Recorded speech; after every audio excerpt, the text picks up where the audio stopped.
अस्सलाम वालेकुम जी। सर दर्द और आँख, इसका आपस में कितना गहरा ताल्लुक़ है? क्या सर दर्द सिर्फ आँख ही की वजह से होता है, और अगर सर दर्द हो तो क्या आँख का मुआयना ज़रूरी है? ये वो चीज़ें हैं, वो बातें हैं, वो सवाल हैं जो बहुत ज़्यादा हमारे यहाँ लोगों के जहन में होते हैं, लेकिन उनको गाइडेंस नहीं होती और वो परेशान रहते हैं कि क्या हमें चेकअप की ज़रूरत है भी या नहीं है। बात को हम शुरू करते हैं इस जगह से कि किसी भी इंसान को जिसको हेडेक हो रही है, क्या उसको आंखों के चेकअप की ज़रूरत है या नहीं है। ये बात जहन में रखिए कि हेडेक आजकल बहुत ज़्यादा एक कॉमन मसला है और इसकी बेतहाशा वजूहात हैं, जिन वजूहात का ताल्लुक रेस्ट की कमी, lack of sleep, excessive use of screen से शुरू होता है और इसके अलावा शुगर, ब्लड प्रेशर से होता हुआ आपके ब्रेन के जो मसाइल हैं या कई ब्रेन की जो बीमारियां हैं, जैसे कि बहुत ज़्यादा स्ट्रेस या इसके अलावा कई और बीमारियां, उनसे होता हुआ आँख की तरफ आता है। यानी कि आँख की नज़र अगर कमज़ोर हो जाए, ऐनक का नंबर हो, आप इस्तेमाल ना कर रहे हो, पट्टों पे खिंचाव या दबाव हो और पट्टों की वीकनेस हो और नज़र का काम बहुत ज़्यादा हो, तो ऐसी सूरत के अंदर आँख की वजह से भी हेडेक हो सकता है। अब क्या आपको सर दर्द की मौजूदगी में आँख का मुआयना करवाना चाहिए?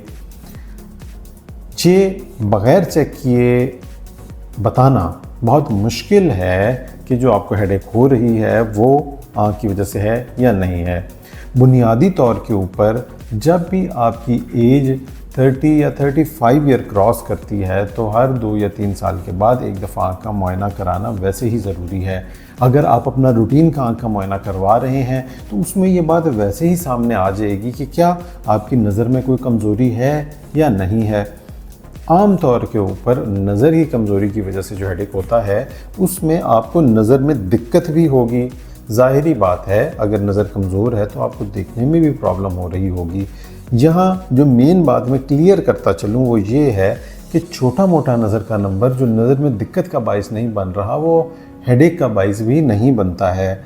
सिर्फ वही नंबर हेडेक का बाइस बन सकता है जो कि इतना ज़्यादा है कि वो आँख को बहुत ज़्यादा धुंधला कर रहा है, जिसकी वजह से आँख को बहुत ज़्यादा फोकस करना पड़ता है।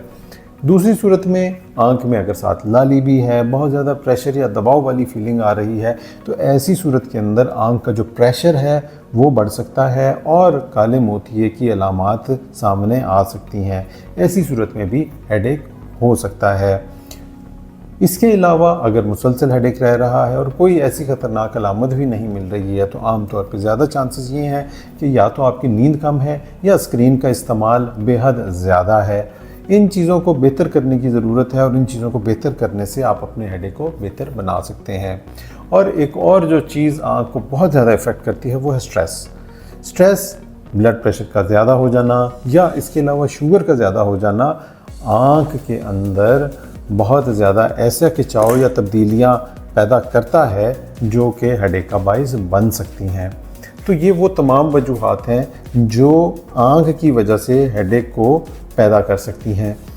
इसके अलावा हेडेक के बेतहाशा और भी कॉजेज़ हैं, जिनमें आपके जिस्मानी causes, neurological causes, stress, restlessness या साइकेट्रिक या ऐसे कई और कॉजेज़ हो सकते हैं जिनका ताल्लुक आपकी डेली रूटीन, दवाइयों या बीमारियों के साथ हो सकता है।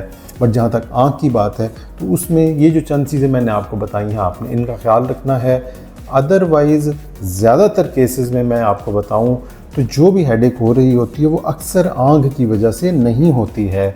ज़्यादातर केसेस में उसका ताल्लुक आजकल जो हम देख रहे हैं उसका ताल्लुक आपकी रूटीन के साथ होता है। उसमें आपकी डाइट, आपका स्क्रीन टाइम, आपकी स्लीप, आपके स्ट्रेस लेवल्स शामिल हैं।